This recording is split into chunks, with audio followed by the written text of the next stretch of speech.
দেখো এখন বাজে রাত 8:30, চলে গেলাম রুমাল রুটি আনতে। তো আজকে রাতের খাবার এটাই। এই যে দেখো রাতের ডিনার চলে আসলো, রুমাল রুটি আর হচ্ছে তড়কা, ডিম তড়কা। রাতের খাবারটা কেমন হবে বলো বন্ধুরা। এই হচ্ছে আমাদের রাতের খাবার।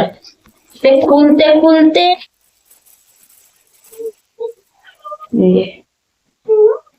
অন্ধকার দেখেছো। আর এই হচ্ছে ডিম তড়কা। বাবা কত গরম, এই দেখো। তো রাতের খাবার আজকে আমাদের এটা। পেটু মশাই বাড়িতে নেই, আজকে বাড়ি আসবে না, তো তার জন্য সবাই রুটি আর তড়কা খাবে। বন্ধ করেছে।